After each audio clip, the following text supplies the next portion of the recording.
Good evening. It is Thursday, February 25th. This is the Guilford, Connecticut Board of Education. We are holding a special meeting this evening to get an update and discuss school schedules. So I am going to turn it right over to Dr. Freeman.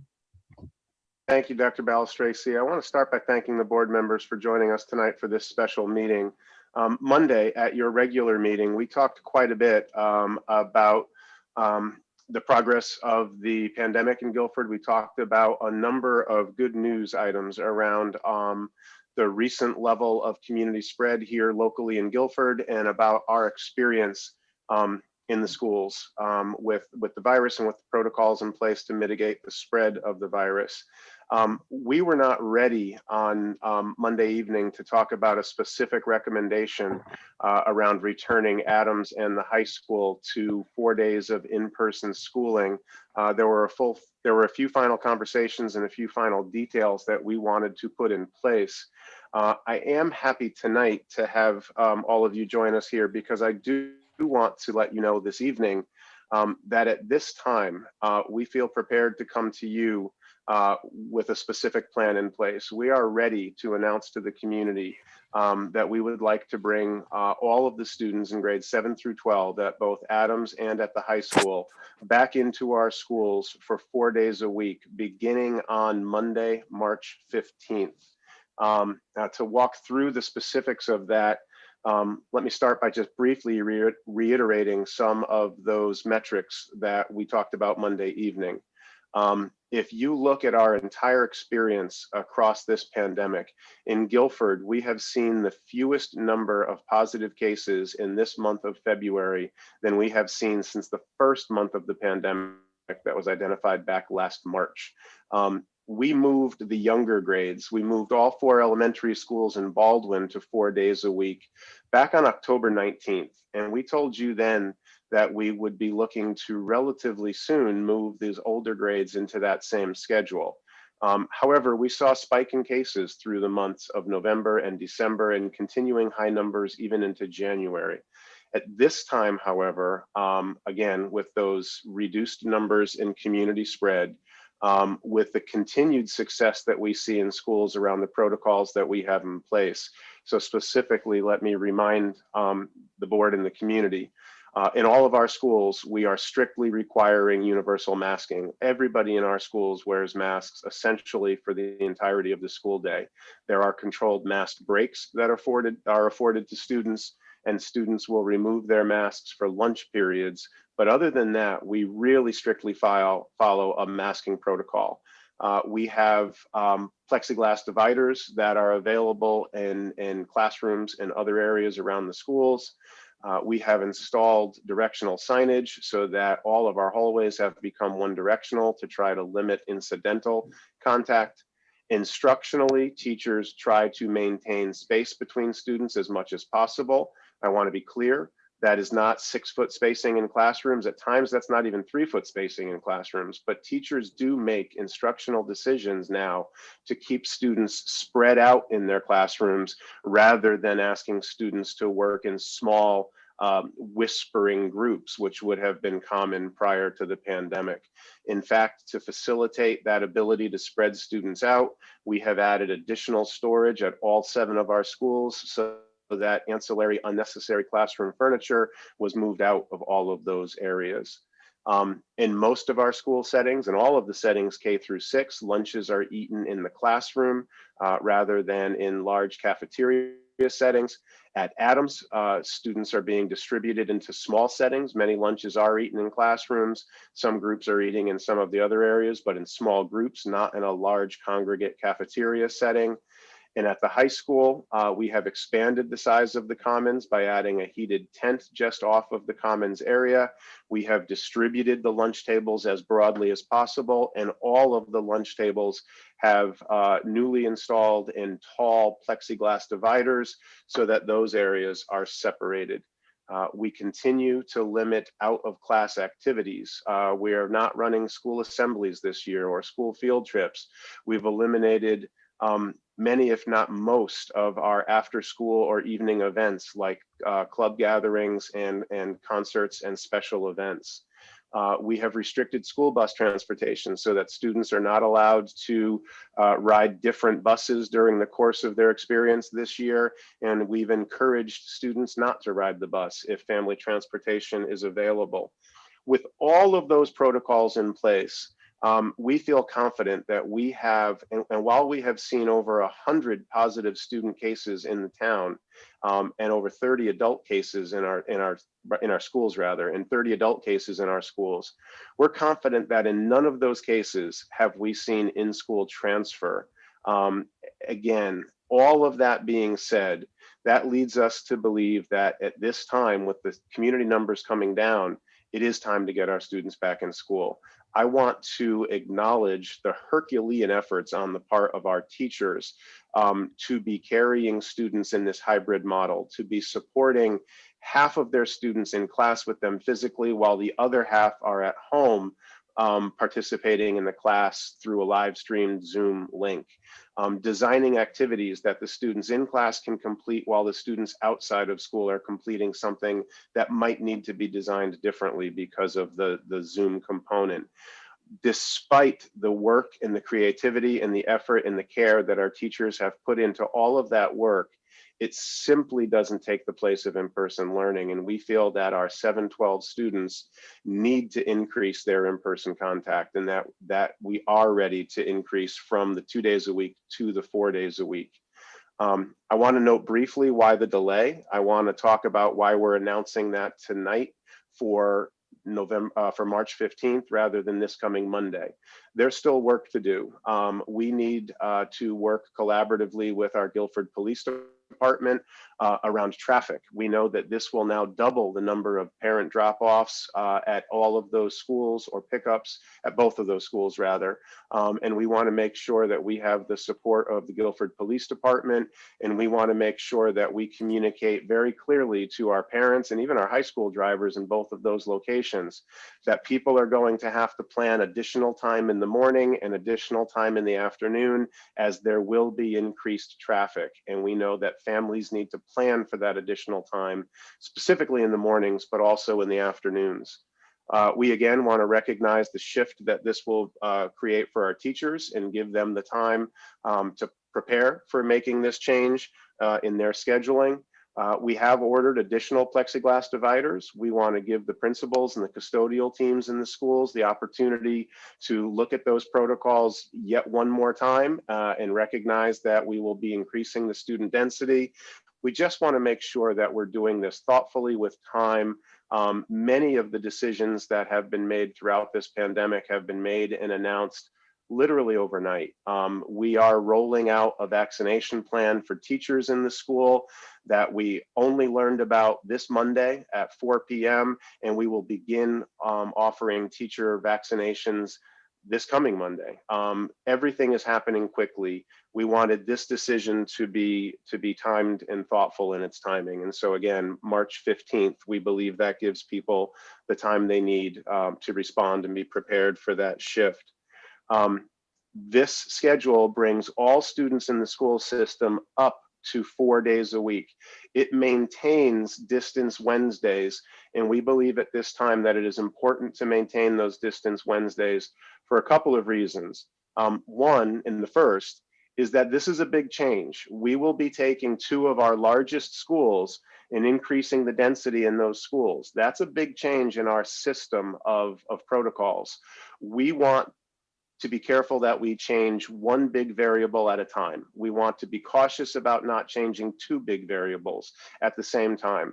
So in large part, we're taking this step, and then we want to wait and make sure that all of those protocols continue to be successful before we take another step moving forward. Additionally, especially while we're continuing to roll out vaccinations to the teaching ranks, we know that we will continue to be using quarantining and shifting to distance learning at times as one of our responses and one of our protocols. We know that it is in contact tracing and in the reactionary quarantining of students who were close contacts or adults who were close contacts to a positive individual that has kept us from seeing spread in the community. So we want to maintain those Wednesdays while we make this shift, because they facilitate teacher and student ability to shift to those distance learning days. Additionally, they allow us to do that deep clean every Wednesday, and they provide a fire break in the week. As we look at exposures in the schools, having that day and when that middle of the week has provided us to see the exposures sort of reduced. You've got a fire break in the middle of the week there. So we do want to maintain those Wednesdays, at least for the foreseeable future. But I will say again, it remains our hope that we will see 5 days a week before we close this school year. I don't know when that will be. We will make that decision as we made this one, based on the metrics that we see in town, and when we are confident that this change is stable and hasn't caused us to see less success than we have seen so far. I mentioned the vaccines just briefly. The vaccines did not drive this decision. We know that the new director of the CDC has said that teacher vaccination is not a prerequisite for safely opening schools, but we do believe it is a positive. And again, while we don't have all of the details ironed out yet, we do know that we will be administering the first doses of vaccine to all of our school staff this coming Monday. We anticipate that it will take the entire month to get all of our school staff vaccinated, but that's good news. That is a positive any way you think about it. It will help to strengthen and harden our community and reduce further spread, and that's a positive, and we're happy to have that happening in concert with the schedule change. Again, I'm sorry that we weren't ready to let you know that that was our plan and that was the date certain on Monday evening. But after further conversations this week, after a meeting last night with the teachers at both Adams and the high school, we are ready to share that with the board tonight. And unless the board has serious reservations and wants to discuss changing that plan, we will be prepared to announce that publicly to the entire parent community and school community first thing tomorrow morning. And with that, I'm certainly open to conversation about our thinking, and will point out that both Principal Chaff and Regan are joining us in this meeting tonight. Terrific.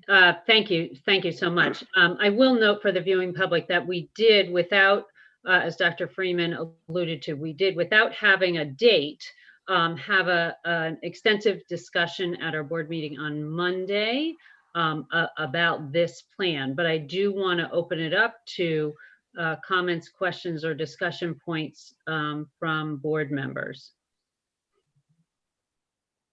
Any thoughts? I do, Dr. Freeman, if you would, and it is a question I asked Monday night, but I think it's worth reviewing for any parents in the community who are watching, and I'm sure details will be provided as you roll this out, but a reminder that parents and/or students who are not comfortable with this plan still have a remote learning option. Yes, thank you for that reminder. What we have been referring to as cohort C, the opportunity for any parent to keep a child home for fully remote instruction remains an option. Any parent who is not comfortable having their child in school for the full 4 days a week has the opportunity to keep their child home for full at-home remote instruction. That is an important distinction. We cannot afford the opportunity for parents to choose 2 days in school, 4 days in school, or 0 days in school. We really only, and again, it really comes down to what we're asking of the teachers. So parents certainly have the opportunity to continue to keep their students home full time and receive full remote instruction. But we have had a question asked at the other grades when we made this shift: can I choose to continue to keep my child home 3 days a week and only send my child to school 2 days a week? And the answer is no. There's the 4 day a week option, and then there's the fully remote option at this time. And it's important to note that that wouldn't reduce your child's exposure in any way. It's not it's the number of students to whom the children are exposed, not the amount of time necessarily across the week that is the most important variable. And so having a child in school on Monday and Tuesday as we make this shift would still be exposing your child to full class sizes in all of the classes that they attend at Adams or the high school. So yes, fully remote remains an option, but hybrid will end as an option on the 15th as we shift to 4 days a week. All right, thank you. Other comments, questions? Go ahead, Moira. Dr. Freeman, you spoke earlier about the vaccine being offered in the clinic style to the staff and whatnot. At what point will you, I know you spoke to this on Monday, but it might be. Oh no, Moira froze.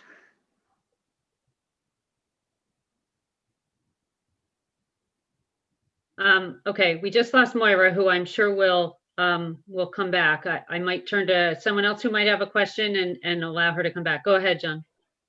Not so much a question. I just wanted to thank you, Dr. Friedman, and the rest of the staff for the careful consideration that went into all this. And I'm in full support of the plan. I think this is great. I do appreciate that. And I do want to say again, we know that we have been slow and thoughtful as we have made these decisions. We were one of the last schools to open with a September 10th opening date. Our October 19th date was a little bit late for shifting the younger grades, a little later than some, but we believe it's worked for us. And again, I think that our teachers have done the best possible with the distance learning component. But again, it's time, we're ready, the numbers support it, and I appreciate that. Thank you, Mr. Della Ventura. Other questions or comments or thoughts?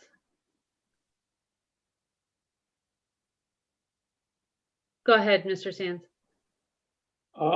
Dr. Freeman, would this change in any way impact after-school activities, sports, or anything of that sort?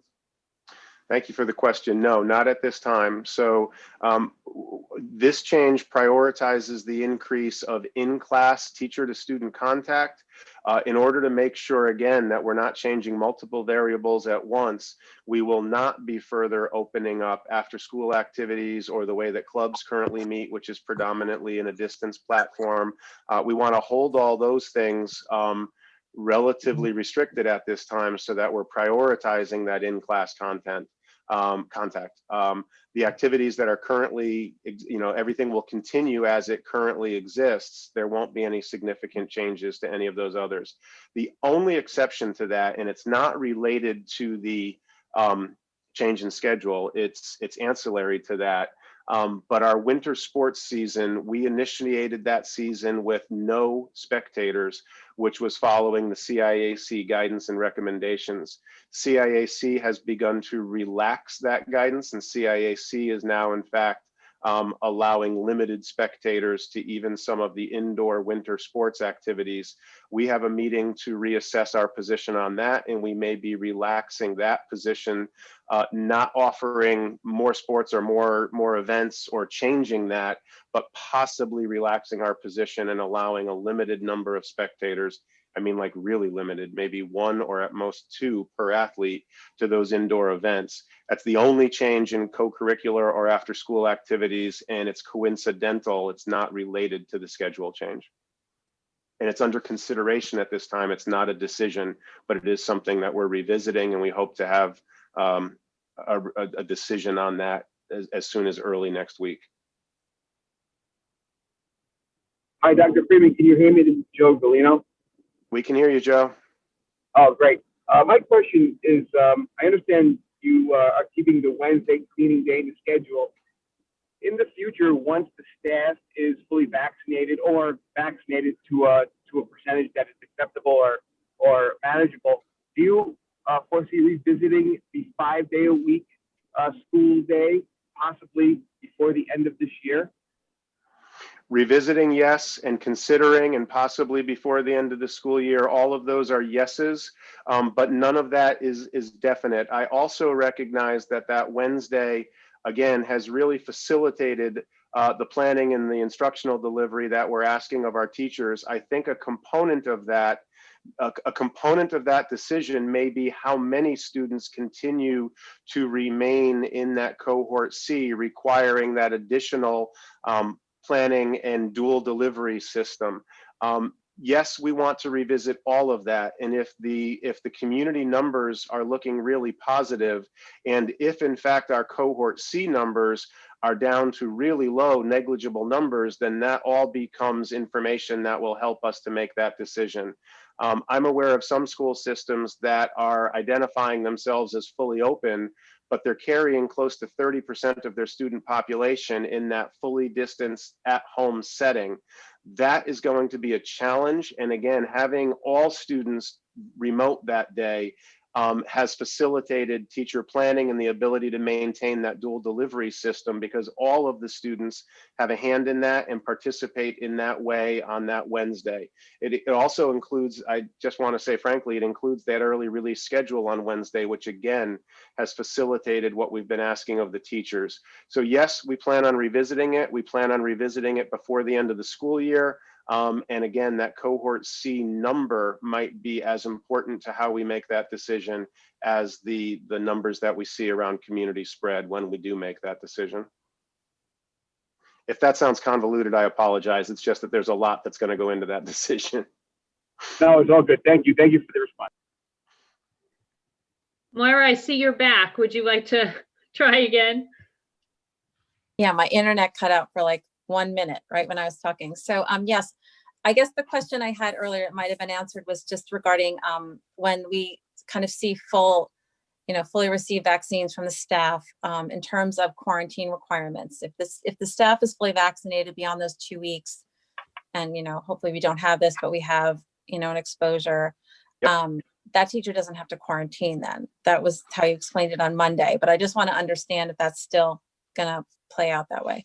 Yes, so at 2 weeks after an individual receives his or her second dose of the vaccine, that individual is then excused from the requirements of quarantining if they have been a close contact.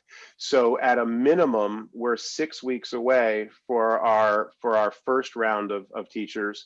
We're probably as much as 10 weeks away before we have all of the staff in the schools vaccinated to that level.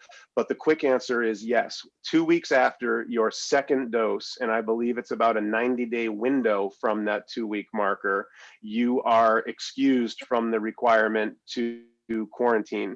So in that case, that could mean that positive student cases that come into the building could still result in students needing to quarantine, but would not result in staff members needing to quarantine, and therefore would avoid the circumstance that we're in today, where the entire high school needed to shift to distance learning because of our inability to get teachers into the building. So yes, we're a few weeks away from that, but that is a positive. You made me think of something, Mrs. Rader, that's not the question, but I do think it's an appropriate place to mention it. The flip side to that is that as we go through the process of getting staff members vaccinated, especially I think according to the data, as we begin to approach the second round, there is a very high, prevalence rate of people who are having very severe side effects just for a day or two to the vaccine. So there may be staffing implications to the actual vaccine delivery itself. Now those would be, that would be short-lived, but if we're vaccinating 200 staff members a week over 4-week periods, we could have some really challenging rolling staffing issues as those staff members who come out of again, so if we distribute 200 doses in a given week, and some of those are given on a Monday and some of those are given on a Wednesday, we could be looking at some challenges to staffing our schools on the Tuesday and Wednesday, or the Thursday and Friday following the delivery of those vaccines. And if the month of March is being identified as Educator Vaccination Month across the state, we're going to be really hard pressed in finding substitutes. So again, I want to sort of remind the community that we may be taking advantage of distance learning days, or even asynchronous opportunities as we did last spring if we've got staff members who are unable to be in the building or unable to even teach from a distance because of a day or 2 days of being under the weather as a result of that vaccination. We'll know more about that as we start to move through this. And again, my understanding is that that may be more likely around the second dose than the first. So that may be more important around the whole state in the month of April rather than in the month of March. Again, I think that's a little convoluted. I don't know if I made that clear. No, you did. That's good. Thank you. Thank you. Mrs. Peck, Been did you in have a Zoom meetings question? since 7 o'clock. I don't know if I'm being clear or not in my explanations. You're fine.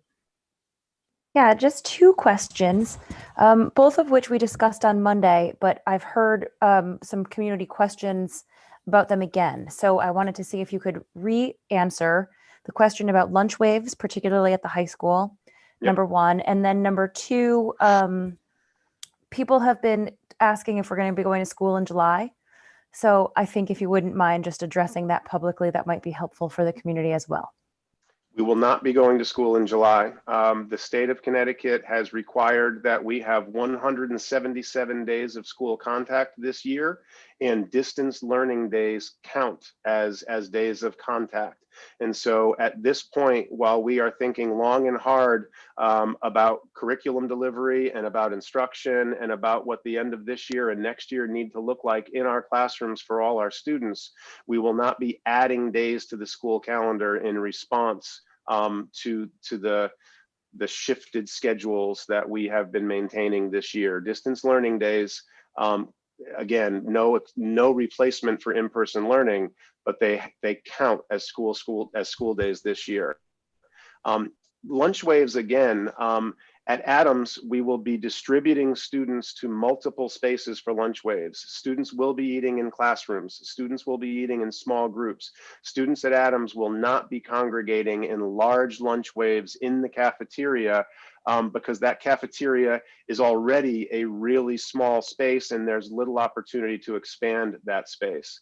At the high school, both because of differences in schedule and physical difference to the space, high school lunch waves will continue to be congregate lunch waves. What's different at the high school is that, one, we've taken advantage of the additional space. So anybody who's familiar with the commons area at the high school would think about it as a rectangular area with a hallway that went across the top in a T shape. And in the past, the lunch waves have been contained in that one rectangular area.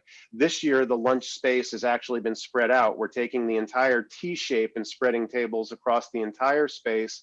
And we have added a heated tented area on the east side patio outside the cafeteria, the commons, almost doubling the size of the maybe not doubling it, but adding significant square footage in what is technically an outside and fairly warm space. It's not as warm as it is inside, but it's not as cold as just being out on an uncovered, unheated patio. The tables then have been spread throughout that entire space, and all of the tables have been subdivided with tall plexiglass dividers. So at the high school, we will still be doing lunch waves, but we will be distributing the students. We will be separating the students with plexiglass at the tables as best we can. And I believe that we're going to be asking the students to stay seated so that while they're eating, they're only exposed to a small number of students. They're not going to get up and necessarily visit 3 or 4 tables and mill around in lunch the way that we not only allowed, but in fact encouraged in past years. We never strictly enforced get in, sit down, eat your lunch. But this year it's going to be a little more rigid and a little more strict because we want to make sure that we're controlling those areas. And again, our local health officials have visited those spaces. They visited those spaces back in early October with us, made recommendations. At this time, we've been able to respond to all of those recommendations. And again, with the track record that we have behind us, and remember, there's other high schools in the state of Connecticut who have opened to full density, are using lunch waves, again, with similar mitigating protocols in place. And they've had positive experiences with very little to no school spread as well. So we do feel confident returning to that condition. I wouldn't have said that back in the first 2 weeks of October. In the first 2 weeks of October, we were not this confident, which is why we delayed this move. But things are different now. Community numbers are lower. The experience we've seen in Guilford and that we've seen across other high schools gives us more confidence making this change now. Ms. Chaff, I'd like to, yeah, go ahead. I Welcome. just want to add one additional point, and that we planned this so long ago that I don't think it's fresh in everyone's minds. When we set up the altered schedule for this year, we went from 3 lunch waves to 4 lunch waves Making them smaller. deliberately to bring the the lunch sizes down to a smaller, more manageable number. And that is a major mitigating factor in all of this. Thank you. I forgot that, Ms. Chaff. Right, with 3 lunch waves, we were running lunch waves that might have been 340 students large. At 4 lunch waves, that number comes down to about 260, a significant difference in a space that size. Yep. Thank you for reminding us of that. Yeah, that's great. Good information. Other thoughts, other questions? I want to echo Mr. Del Ventura's comments. I mean, I think we know that distance learning has been a struggle for some, and is perhaps a growing struggle the longer that you have to do it. Right. And so with the opportunities that the decreasing numbers of transmission are affording, and the hard work of your district leadership and the staff within your schools, I think this is an important move. So I just want to thank you and thank Mr. Regan and Ms. Chaff and the staff for just this really careful consideration. We know on the board that this has been a constant monitoring, a constant discussion, that this is not something that started last week or the week before, that this has been the hope for a long time that we would get to this point in a way that we and the director of health in town and the medical advisor in town also felt comfortable. So it is a good place to be for sure. And it really is good news. I mean, we have wanted our kids in school since the first day of school. This is something we've wanted to do. It's good news for the kids. It's good news for our community. We're really happy to, we don't have a lot of good news to be sharing this year. We're really excited about this. It is good news, and I appreciate all of the work that has gone into it from everybody on our team here in the schools and from everybody in the community. We've had tremendous support from the entire community and parents who have been supporting their kids at home 3 days a week. Couldn't have done it without the community and without the team support that we've experienced. So Dr. Freeman, for people watching on camera, the expectation is that this will be a communication that goes out to the school community.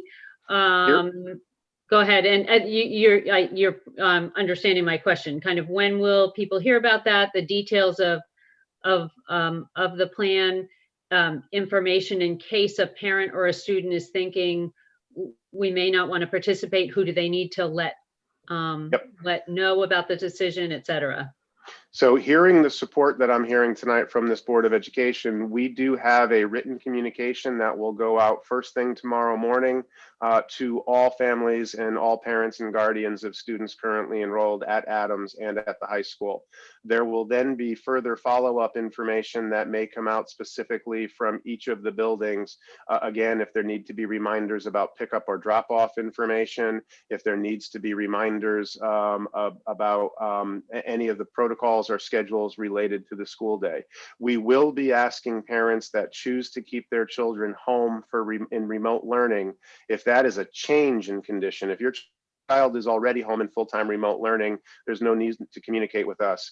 But if there is a plan to take a child who's currently attending 2 days a week and keep that child home now for the full 5 days a week, we're going to ask those parents to inform your school principal at least a week in advance of our opening. So if we're planning on opening on the 15th, that you let us know that by Monday the 8th. Again, so that teachers can plan appropriately for the number of students that they will have physically in class with them compared to participating from home. And again, it'll only be required if it's a change, and the principals will be communicating that out directly.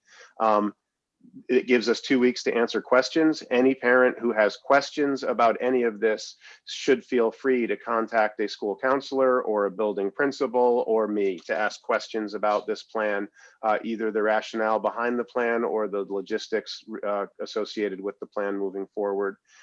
We'll be working with our custodial teams, we'll be working with our teaching teams, we'll be working with the police team in town to make sure, you know, when we shifted on October 19th, when we shifted to 4 days a week at the elementaries in Baldwin, kind of felt like the first day of school all over again. We had, right, and we're going to have that experience at these two buildings on the 15th. People are going to be excited about drop off. The traffic is going to be a little slower than normal. We're going to be standing on the curb, waving the cars as people come through. It's going to have a little bit of a feel of a first day of school all over again. A little bit later than we had hoped, but again, we're really happy to be here. Terrific. Any final comments, questions from the board? Go ahead. Go ahead. Sorry, Ms. Kate, Reed. yeah, no, No, go ahead. Paul, like on the heels of that, you know, it will feel like the first day of school for a lot of kids. And there's probably going to be some students and teachers who are anxious or a little overwhelmed and not really knowing, you know, are there different rules that are now going to be in place because there's so many bodies in the building, and what does the classroom look like for me now? Are the teachers going to be kind of talking to the students prior to the 15th about that? I know my Adams student, you know, her teacher spoke to them today a little bit about, you know, the possible ways it's going to be rolled out, but, and you don't have to answer this tonight, but is there some thought behind that? You know, that Yes. this is like a big step for a lot of kids, you know, coming back Yeah. to a bigger, busier building. Yes, and that's another important reason for this 2-week implementation, right? It gives all of the students who are coming into these schools time to listen to their teachers who are going to talk about what the classroom is like when it is full. It gives all of those students time, if they feel the need to speak to a school counselor or one of the administrators in the building. It gives the principals time to make school announcements and to begin getting students ready. All of this year, we have known that social and emotional wellness has been a really important foundation to everything that we have done. We have talked openly in the community about this year, relationships are more important than academic rigor, connections are more important than curricular content.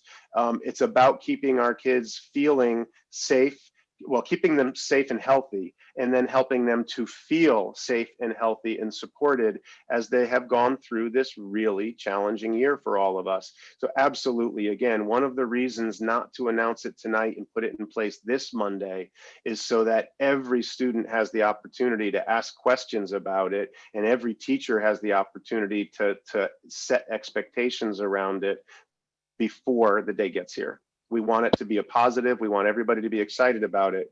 We don't want students feeling afraid of this shift or anxious about this shift. Great, thank you.